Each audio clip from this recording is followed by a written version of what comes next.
Tensions are high in Mystic Falls, and not just because Damon think he kissed Elena, who ended up being Katherine. Jeremy is upstairs playing Sleeping Beauty, Uncle John is in the hospital, and a new Lockwood has entered the chat. It's all mind games, rejection, and death in this episode. This is The Return.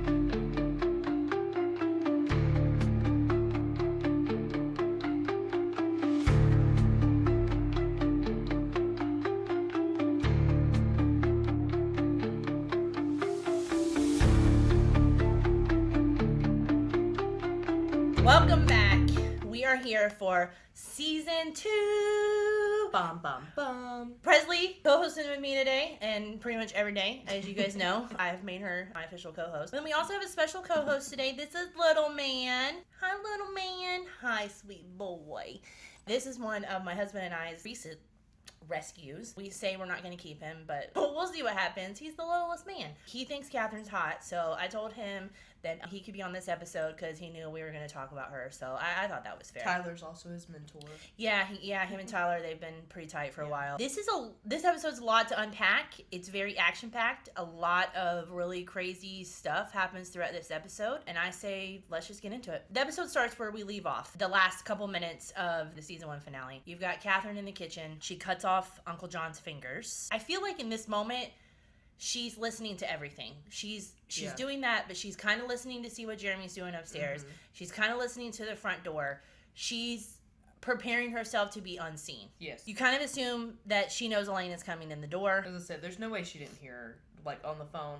All my stuff was missing. Yes, like, there's no way. So, yeah, so she heard all that. She definitely knew that she was coming in, and she decided to, disappear. Elena comes in. She calls 911. She sees Uncle John, and Uncle John is petrified at this point. I think it's really important to also point out, when she cut off his fingers, it absolutely was the one that had the ring. So that was on purpose.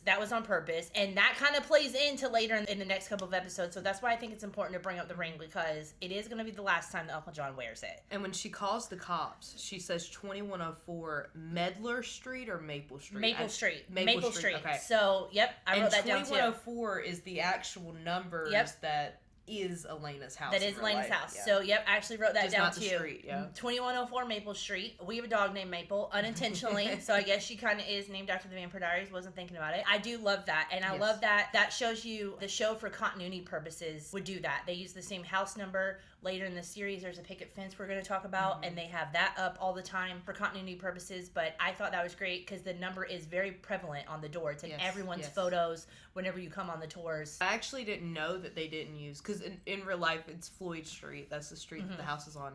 I didn't know that they didn't use Floyd Street. I always just assumed that they did. Yeah.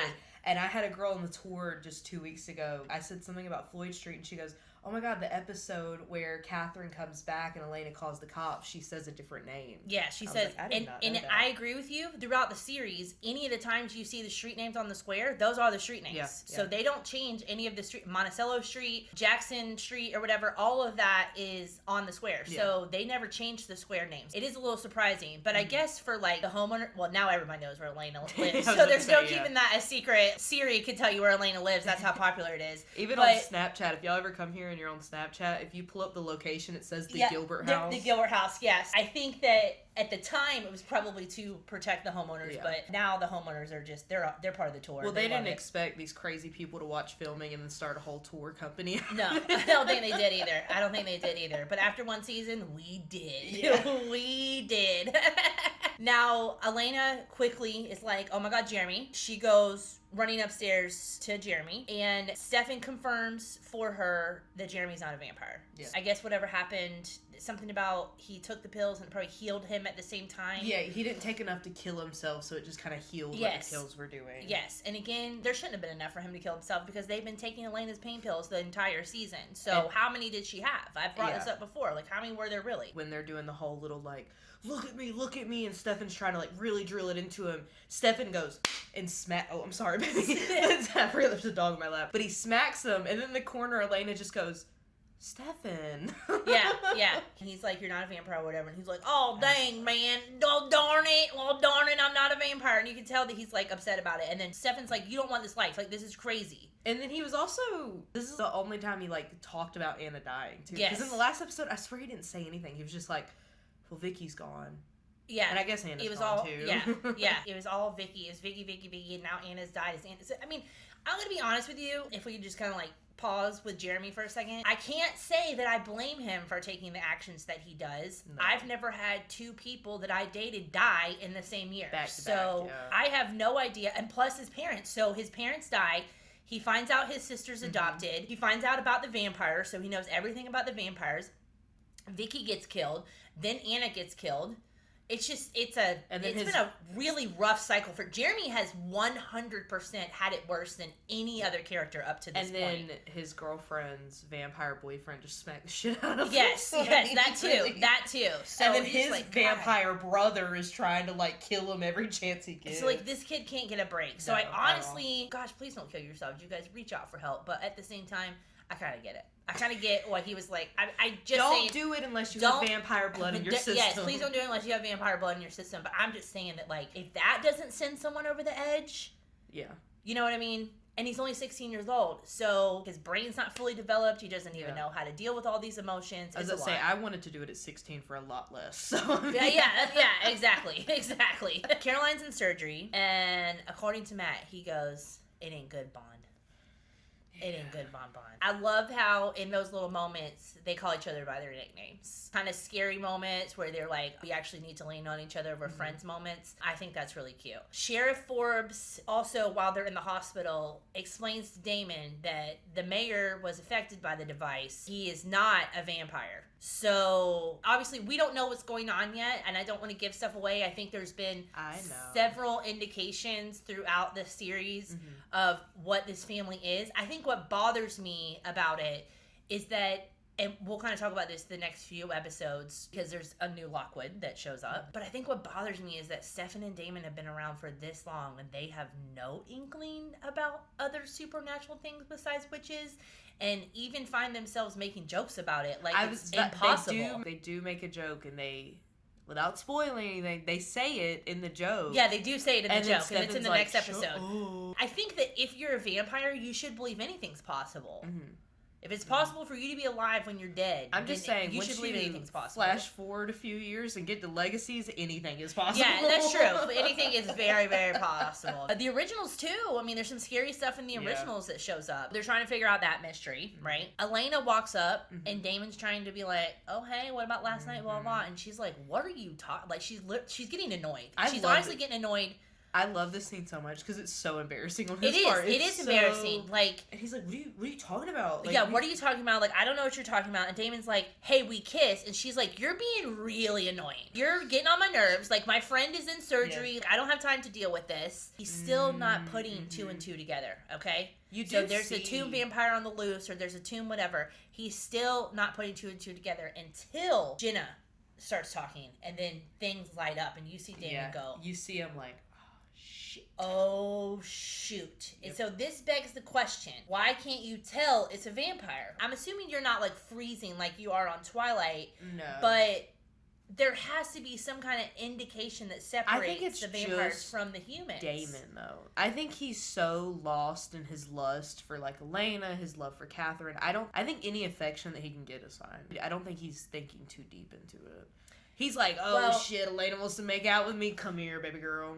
Well, I say that because Stefan does know immediately. Yeah, that's what I'm saying. Stefan knows immediately. And he doesn't know that Katherine is back when he realizes it immediately. So Stefan's not at the hospital when Damon has this revelation. And if Damon did warn Stefan, we don't see that on screen. So I don't think that Stefan's been told. So he goes to hug who he thinks is Elena. Yeah. And then she's like, this is what I needed. I think it was that comment, because that's when he pulls her head back and they're like hissing at each other. And then he goes, Katherine. Yeah. Katherine! Like I said, I think he's so just blinded by it. Yeah. Because, I mean, Elena looks like Katherine. He loves Katherine. He's lusting after Elena. But then, I mean, we've talked about this before. Stefan hates Katherine. Stefan claims to hate Katherine, but he definitely didn't hate her face. We can agree to that because I don't care. I'm going to tell you right now. I don't care. If I had an ex that I hate, I'm not dating someone that looks like that. Well, his twin brother. If they were like a tall, muscular dude, I'm dating fat guys now. I don't want anything to do with someone who looks like someone who treated me like that. I don't think we're rough enough on Stefan because he does act like he hates Katherine, but he goes after Elena for that reason. Even saves Elena for that reason. Like, Elena's looked like him, looked like her, Yeah. He didn't have to pull her out of that car. He was curious about her. Hot take. Katherine has a better personality. I mean, we're gonna learn.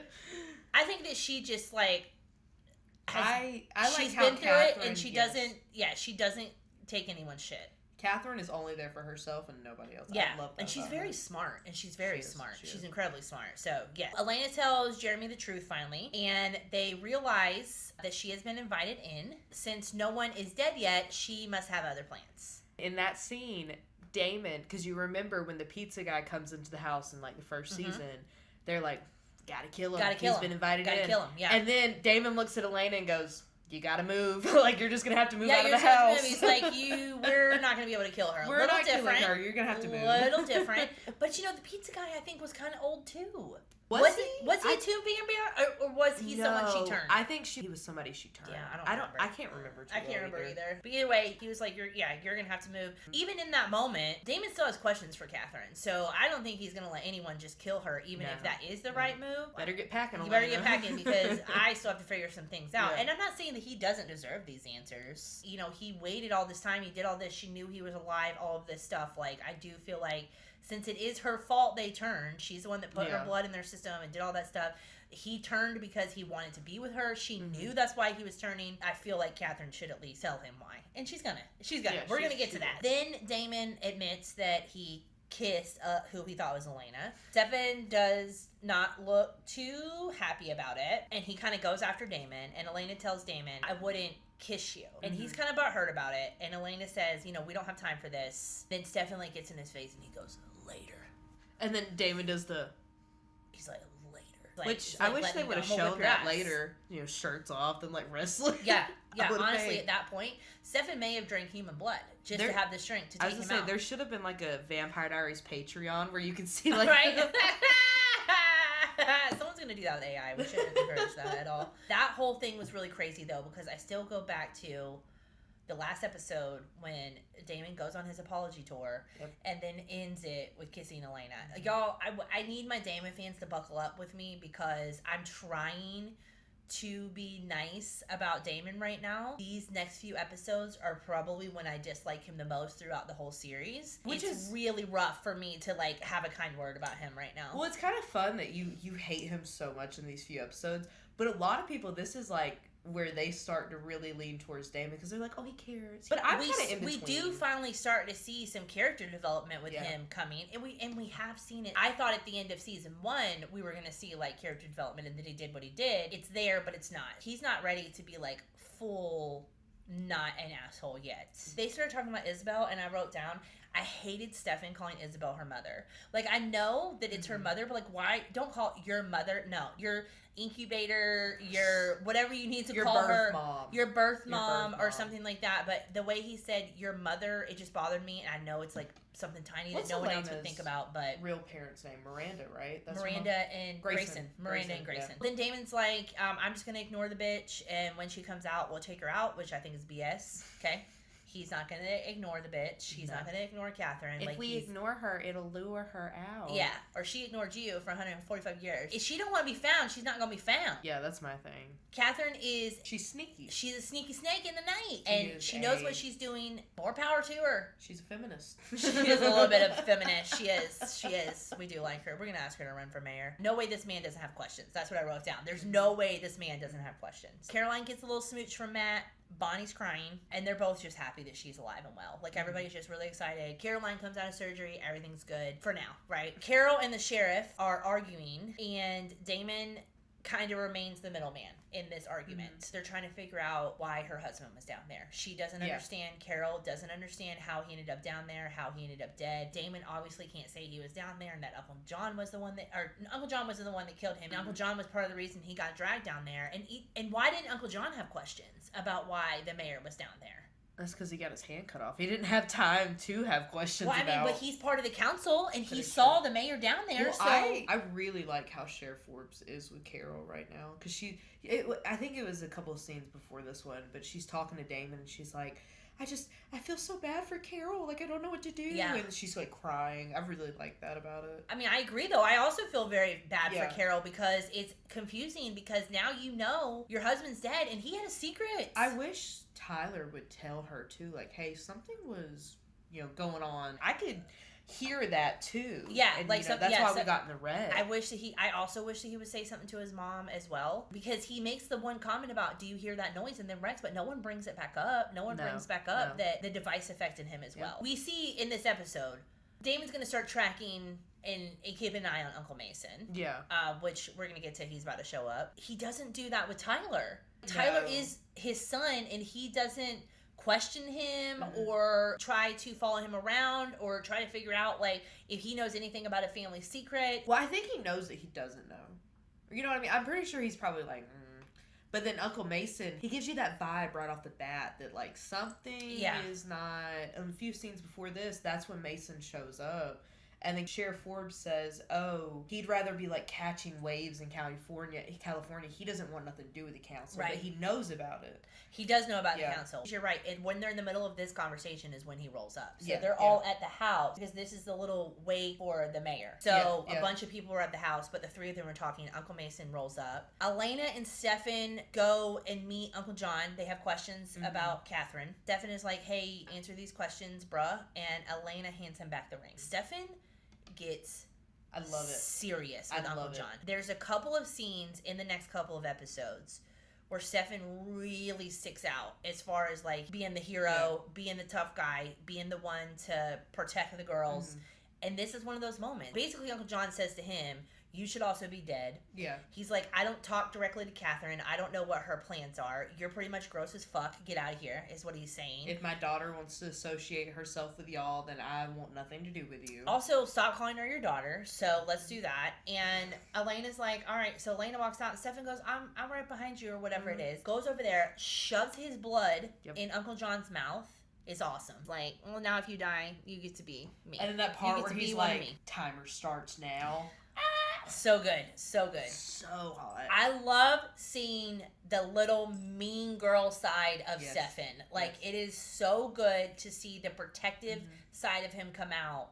And he's a little salty. I like it a lot. I love this protective Stefan. And we are going to see him do this. And during that, he also says, get the fuck out of town. Don't come back, because if you don't get out of here, I think that's why he says clock starts now. Yeah, he's like, I'm going to kill you. I'm going to turn you into a vampire if you don't get out of here, which is super smart to get him out of town. Damon has eyes on Uncle Mason, and while he's paying attention to Uncle Mason, Tyler lets Katherine in. Yep. He goes, Elena, come on in. And you can see Katherine kind of like, she's like, it's a little too easy. Yeah, that's a little easier than I thought. Like, she already got in the Gilbert house and the Lockwood house. With, that like, scene of her walking into that house, I feel like that's one of the, like, iconic scenes. It's a great scene. It's a great scene. Eventually, we're going to do a Covington connection inside of the Lockwood house. So you guys are going to have to wait. We do go on the property this episode, and Presley shows y'all some really great stuff. This whole episode, the little things that Katherine does to really show who she is really fantastic. And if we forget to say it, when you see the inside of Lockwood in this episode, it is not on set. It's not. Their house. And a lot of the stuff in the episode is their stuff inside. It is. They don't build it at the stages until, like, season 3, I think. Yeah. Pretty sure it's in this episode. There's a painting that pops up, and, we've talked about art and, like, filming and stuff. The painting that they use, the foyer, is actually in their house. Just kind of give you an idea of how, what it looks like inside of the home. It is a lot of their stuff. Yeah, a lot of it is their stuff. If there's something that breaks, it's not theirs. No. But it is a replica of something that they had. I mean, they genuinely, when they pulled up to that house, they just liked how they had, how Ben and Ralph had it decorated. Like, they were like, yeah, this feels like a mayor's mansion. And even when Katherine walks in, I'm pretty sure, because I told you about this. When Katherine walks in, you see their little round table that's right in their foyer. You see, like, chandelier and everything. Round table right by the stairs? Next episode, okay. Not to skip ahead, the next episode, it's squared because Tyler's leaning on it and he's having, like, mess with it. Oh. And now it's a square table. Check that. Yeah. Check that. Bonnie and Katherine are chatting on the back porch. She thinks it's Elena. Quickly, as soon as she touches her, realizes it's not, because we all know Bonnie, that girl can feel death. She knows death. The one problem with Bonnie is she is so bad at lying and hiding it. She cannot, like, she immediately lets you know. It's always been like, oh, well, I gotta go now. Sorry, gotta get out of here. I gotta go get a little drink. I gotta go to the bathroom. I gotta get out of here. No, and it's very obvious that you just kind of gave away that you know. But Katherine tells Bonnie that she knows who everyone is. She's been studying Elena. She makes a comment about running her mouth. Caroline's been running her mouth, will tell her anything. She makes a comment about Matt being really cute with his blue eyes. She tries to attack Bonnie, and then Bonnie uses her magic to open the doors, which I thought was fun. And then Katherine kind of looks over and she goes, okay, that's a fun move. And then Stefan shows up. So the way it's kind of laid out, and I kind of showed y'all this when we went to Lockwood. They have the back porch. There's like Ben and Ralph's sunroom. And then you walk in and it's like their living room den area. That's where Katherine and Bonnie get into the fight. Right. And when Katherine shoves Bonnie up against the wall, they swing the doors open. And I can't remember what Ben and Ralph said they actually used. But it wasn't like string. It was like something that was blowing the door. And on the first take, Ben and Ralph said in 8 years, the only thing they ever broke was that door flew open and put a dent in their wall. And after that, they were a lot more careful about what was happening around the house. It's really crazy because they really, Ben and Ralph will tell you, they didn't break anything at their house. They were very, very careful about They did. They just kind of dented the wall a little bit because the door opened a little too hard in that one scene. And then they fix it. If they break stuff, they fix it. There's been a couple of times at other properties that they had to replace some things. Stefan is telling Katherine that he isn't interested in all of this shit and says, well, maybe I just miss you. And he's like, ew. And then she admits to Stefan that she is avoiding Damon. She's like, I'm avoiding Damon. I'm sure Stefan in that moment knows it's about to get bad. You do see Stefan kind of dance around Damon this episode. God, like he's just going to go through this all over again. It's going to be the same thing that it's been 150 years now. And so you definitely do see Stefan kind of like tiptoeing around Damon with it. So now Katherine and Stefan are in the backyard, but on the front porch, Damon's on the front porch. He's kind of off to the side, like in front of the windows where the red dining room is. Elena walks up with Jeremy and Jenna. She says to Jeremy, I'll be right there. Jenna, not stoked. Jenna doesn't know anything. No. She has not been told anything. Jeremy's the only person that knows. So at this point, Jenna thinks some grown dude is just making out with her teenage niece. Yep. She's pissed about it. Also probably a little jealous. I think Elena's being a little too nice to Damon. I agree. Like, just tell him to get away. Yeah. Go away. She's being a little too nice to Damon. But at the same time, I think that Damon needs to understand she is dating his brother. So, of course, everyone needs to get along. I feel like my husband's brother would be protective of me. My husband would be protective of my sister-in-law. I just had this conversation with Xander, my husband, yesterday. We were talking and I was like, you know, Xander, I love your brother because he's your brother. But if he was your friend, you would not be hanging out with him anymore. Like, that's kind of what that you could say the same thing. I don't think Damon and Stefan would be friends if they weren't brothers. I agree with that. I do agree with that. Damon was like, why are you so surprised I tried to kiss you? And she says, I'm not surprised you tried to kiss me. I'm surprised you thought that I would kiss you back. And then he's like, now I'm hurt. Boo-hoo. Boo-hoo. No one cares.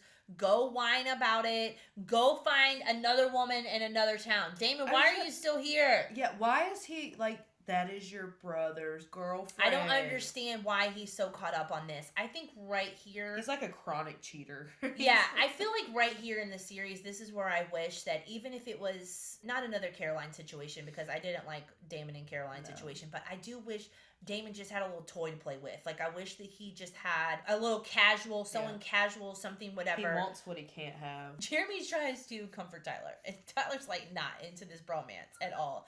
He's like, dude, I also have a dead dad. They're like trying to he's like trying to start the Dead Dads Club with Jeremy. They're always so weird in scenes with each other. I don't know if this was on purpose or not, but they're always like... Dude, they really just want to make out. That's what it feels like. It always feels like they're trying to like hook up with each other in secret. It does. I kind of wish the show would have been made now, because I feel like they probably would have made out. They probably would have. They weren't making out in 2009. It would have been a mix of Heated Rivalry and... Vampire Diaries. Heated what? Heated Rivalry. Heated Wobbly. Yeah. But Uncle Mason walks in, acts like Jeremy drinking's like the end of the world. Like, oh my god, dude. Like, I thought you were this like carefree surfer dude. He takes a drink and then kicks Jeremy out. This is one of my favorite parts of the episode. We talk about this on the tour a lot. This is a very famous scene, obviously. Mm-hmm. So Katherine and Stefan walking along the top of the lake at the Lockwood mansion. Stefan says to her, I never loved you. I was compelled. And if you want the truth is you're the same lying, selfish, manipulous bitch you've always been. I know I'm talking bad about Katherine. Look, sorry. he's so upset. He's like, God, don't talk Amber. about my girl. Don't talk about my girl. He says, get out of town. And then she says, I came back for you. And Stefan's like, I don't care that you came back for me because I hate you. He struck a nerve. He struck a giant nerve with her. She grabs that giant candlestick, stabs him with it, looks him right in the face and says, you hate me, huh? Mm-hmm. That sounds like the beginning of a love story, Stefan, not the end of one. That's the moment I start to love Katherine. I'm like, all right, Yeah. get it. She's going to get it. She's going to get it. You'll see some of that for the Covington connection. Then the next scene is Elena is cleaning off Stefan. You're going to see some of that as well because the benches that Stefan sat on when he was getting cleaned up are still on the property. Yes, you can sit on them As during same the tour. With the bench that they walk over to. That is That is another still there. very famous scene later on. But it's still the exact same one. It is the exact same one, same spot. Damon comes over and he says, "Cover up, Fabio. We got a crazy ex on the loose." Damon is really butthurt. Damon feels left out. His jealousy of Stefan is going to drive him to be really crazy. Who cares if the twins like you or not? You're a hot dude. Like, you literally can look in any direction, throw a rock, and you can get a girl. Like, hook up a Sheriff Forbes. Do Like, anybody. Do something. anybody. Carol was going to cheat on her husband with you a few episodes back when she was bidding on you. And now he's gone, so that's even easier. Go ahead and hit that. Damon acts like he's like, oh, I feel like you should be mad at me. Like, why aren't you mad at me? And Stefan's like, I'm not mad at you.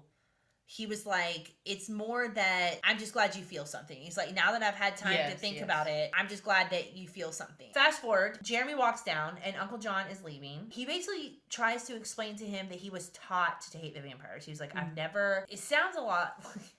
Y'all know what it sounds like. A lot of things are taught. Hate is taught, and this is a perfect yes. example of that. Hate is taught. And he basically says to Jeremy that there's no wiggle room for me to change. Mm-hmm. He's like, I hate them. I'm always going to hate them. Your dad hated them. Everyone hates them. But here's the ring. There's no wiggle room for compassion with Uncle John. Not a single And that's why he's not a favorite character. That's exactly why he's not a favorite character. But he does play a villain real well. I mean, he does it well. Back at Lockwood, Tyler's having a little daddy breakdown. He shoves his mom, which is really inappropriate. But we're going to start to learn that he has anger issues that he can't control. And so does Uncle Mason. So does Uncle Mason. Yeah. And that's not me making excuses for his behavior, because you should never fucking shove your mom. That's crazy. No. Especially after your dad just died. That's insane. But we're going to start to learn that he cannot control his anger. He asked Mason, like, how do you control it? And Mason's like, well, I don't. So yeah. And he's like, I don't understand why I'm so angry. Like, I don't get it. Yeah. And they talk about it being the Lockwood curse. That's where you hear it's a curse. And then he goes, well, I don't want to be that way. And he goes, well, Tyler, you don't really have a choice. That's why it's called a curse. Yeah, that's why, yes. So you learn that the Lockwood side has something weird going on. That's actually a good point. I forgot that he had said that. Yeah. That yes, it is a curse. Their anger is a curse. This scene, whew. All right, we get back to the Salvatore house. Catherine's there. Mm-hmm. And she's saying, I'm saying goodbye to Damon. But then they start getting hot and heavy, right? Mm-hmm. And in this moment, Damon's getting everything he wants. But he pauses it, and he says, brief pause, we can get back to the fireworks, I'll forget everything, I just need you to answer me this one question. And she's like, well, I know what the question is, and just so you know, I never loved you. It was always he Stefan. knew that, though, because when he asked, you could just see he was, like, already heartbroken. And the thing is, just do it. Like, don't ask about it. Just do it. Yeah. When you get done, hate yourself for it. But, like, God. Yeah, he definitely should have banged it out with her. I feel like he should have banged it out with her. I do agree. If she was willing to sleep with him. Do it. Yeah, just do it. And then this shows you, like, I wouldn't be sleeping with him either if I was her. I'd be like, God, get off me. Like, we're done. Right. In that moment, he kind of snaps. What a waste of 145 years. When they started making out, it was like true dark romance book scene. It was definitely more lust than love. Yes. Tells him, I don't love you. I never did. Yeah. It's Stefan. It's always been Stefan. It's always been Stefan. Then, she leaves. Mm-hmm. And Damon finds himself in Elena's bedroom. Unfortunately, the moment in the show where I decided that I was Team Stefan forever. It's not Elena's fault that Katherine rejected him. Yeah. It's not Elena's fault that he spent 145 years looking for Katherine. Yeah. It's not Elena's fault that she loves Stefan and not him. None of what's about to happen is Elena's fault. I don't think Elena should have said anything. I think Elena should have been like, well, I'm going to call Stefan. I'm going to come get him, come get your ass. But But when she tells him the same thing that Katherine just told him, Yes. it's always going to be Stefan. I'm always going to love Yep. Stefan. I didn't really care what was going on until Damon decided to snap Jeremy's neck. Yes. That's when I was like, That's what I'm saying. That right there. She's the only one that has shown him any type of compassion since he's been back. Because she's the only one that he hasn't been mean to until now. Here's the thing. He's coming off of 20 minutes ago, his ex saying the same thing. Like, you knew Elena was going to say that. You knew she was going to say that she loved Stefan. She already said to you on the porch earlier. I'm going to be very honest. I don't like love triangles. I do, but I don't like them in the sense of just have both. Like, why does it have to be one or the other? Just do both. I don't do care. both. Why choose? Just do both of them. I just think that there's a difference between love bombing and aggression. My Damon peeps, y'all gotta bear with me these next few episodes. Because he's better than this. Because he should be better than this. Yeah. And then that's when she says it's always gonna be Stefan. And then Damon's like, oh, Jeremy, you want to be a vampire? And then just completely snaps his neck. If that would have completely killed Jeremy, what would he have done? Like, what was Damon gonna do? Exactly. And there's some argument about whether he saw the ring or not. And I'm telling you right now, I don't think he did. I do not believe in my heart of hearts that he saw the ring. But I told you, spoiler warning for this episode, Damon gave Caroline his blood at the same time Jeremy took Anna's. It was maybe like a few hour difference and that was it. I wonder if he thought, oh, he still has Anna's blood in him, and that's why because he doesn't know that. I think Damon was thinking that he was going to wake up a vampire. Yes. Even though I'm killing him, I'm not killing him. He didn't see that ring, but he thought that he still had Anna's blood in his system. He didn't see that ring. That is the moment right there where I'm like, I just can't be Team Damon. And this just goes on to add to the problems that Jeremy has. I know. It's like it's not enough. Which also, Jeremy, I mean, stay out of the shit. Because even like in the next episode, like just stay out of the shit. Yeah, you gotta stay out of it. You gotta stay out of it. At some point, you're just begging something to happen to you. We get back to Uncle Mason. That's when Uncle Mason says something about the curse, trying to figure out why he's so angry. This is when Stefan's defending Damon. He's like, no, I think he saw the ring. And Elena's like, no, he absolutely didn't. He didn't see it. Same girl. I believe it. That's where that really good part goes, where she's like crying and she goes, I hate him. Yeah. Jeremy does wake up. He's human. But he does remember that Damon killed him. So he does remember that, and that sucks. That's gotta be crazy to live with. I know. A little dark, but like somebody trying to murder you and then you live through it and then just knowing that like, scary. This episode's still not done. There's like all of this crazy stuff. Yeah, let's go ahead and kill Caroline too. Like, it's not enough. Let's go ahead and kill her. So she thinks Elena's killing her. Katherine tells Bonnie, Caroline's been running her mouth. I found out everything from Caroline. And then when she walks up to Caroline, she's like, I'm Katherine. Was she running it to somebody that Katherine had compelled? Or was it to Katherine thinking it was Elena? I bet she did think she was Elena because she wears the Vervain necklace. Because I was just confused by that. It doesn't make sense to me. Yeah, she probably thought she was talking to Elena. That is how the episode ends. Yep. So. And she says, tell Salvatore Brothers I said game on. Boom, mic drop moment. And then we're trying to figure out why. Why is it game on? What has happened? What did the Salvatores do? What game on for what? What are you talking about? That is the return. All right, so we're here for the Covington connection. You got me. You don't got Amber today. I did want to show y'all around Lockwood just a little bit because this is a very heavily Lockwood episode. This is where Damon and Elena are standing when they're talking, and Damon's like, surprising that I would kiss you. And then Elena's like, well, I'm not surprised that you would kiss me. I'm surprised that you thought I would kiss you back. And then Damon goes, well, now I'm hurt. And then he just walks into the front door. So they're standing right here. Damon's about right here behind the pillar, and then he walks on in. Right here is actually where Uncle Mason pulls his truck up in the driveway. He parks it right here, walks on into the front door. And they do film inside of the house for these episodes, but we might take y'all into the house a later time, not today. Now, this back porch right here, this is actually where Bonnie and Katherine met for the first time. So they're standing on the back porch. Bonnie realizes that's Katherine, that's not Elena. So she goes inside, she goes into this room right here, goes through those double doors inside of that room. And that's when she calls Elena and she's like, hey, where are you at? And Elena's like, oh my God, I'm running late, I'm on my way. And then Katherine and her get into their little tussle inside of their like den living room area. You actually have a perfect view of the backyard when they're standing. I know on the tour, a lot of people are like, oh, I've never seen the back of the house. You do see the back of the house quite a bit in the show. Hello, Muriel. This is going to be the path. We're actually up on the dam, and you can kind of see the back of the house.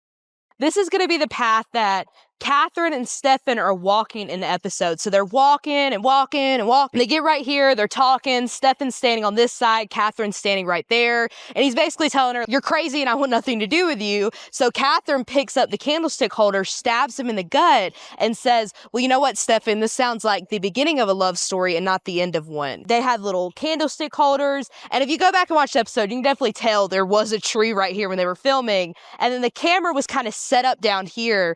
My favorite part about the episode was after she stabs him, Katherine kind of runs off and, Nina has on the heels and she has to run down this steep, steep hill, by the way. And I would have broke my neck. So is actually where Stefan is sitting with Elena after she gets stabbed, and he kind of has his shirt up a little bit, which we all know what that looks like. And then Damon walks around the corner. He's like, cover up, Fabio. We got a crazy ex on the loose. And they're actually sitting right here. So right in front of this tree, the seats are set up. There actually used to be a lot more bushes around here at the time. And then Damon walks around right here, and that's when he goes, cover up, Fabio. We got a crazy ex on the loose. We're going to try to do this without getting attacked by a swan. I'll get some videos of them. These are actually the benches that Elena and Stefan were sitting at. So Stefan's sitting right here. He's got his shirt all up. And then Elena's sitting right here beside. They were sitting over there at the time, but been around with the homeowners of Lockwood. They have moved them over here since then. And I'm going to get up so that way Enzo leaves me alone. So that's Enzo and Muriel.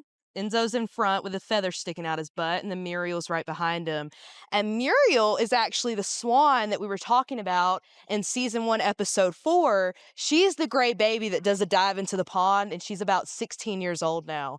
And he's showing out. We're trying to see if their dads are going to feed them, but they're not. They're not here. We don't really have any receipts for this episode. I don't think we have a lot of stuff from this episode because it was mostly filmed at Lockwood. And then the next episode is filmed all at the stages. So these couple episodes are going to be a little slow for that. Remember, this is a very long time ago, and I was talking to Ben, one of the owners of Lockwood, and I was trying to piece together the brown office. So the one that you see at the very end of this episode, that is on set. Because you can see they get rough, right? Mm-hmm. Carol gets thrown across the room. Earlier in the episode, when Damon and Carol and all them are talking, that is in their den, which is the same room that Katherine and Bonnie got into a fight. Right. And I was confused, even though I've been in the house and I've seen it before, because the office on set, that dark brown one, they copied their windows in the bay room to make it look the same way. At this point, with what they have at the stages, they've only built that one room. Yeah, and then, so they haven't built all of Lockwood yet. And they really did it, I feel more for the next episode and not really this because one. they were going to have to break some shit. So, MVP of the episode. I thought recapping this, that I was going to sit here and I was going to figure it out. I mean, I guess I'm going to have to say Stefan because of what he did to Uncle John. I feel like Stefan took charge of this episode. Stefan knew who Katherine was, attacked her. Stefan went after Uncle John. Mine's Katherine. And the only reason I say that is because if you've ever taken a tour, I've said this.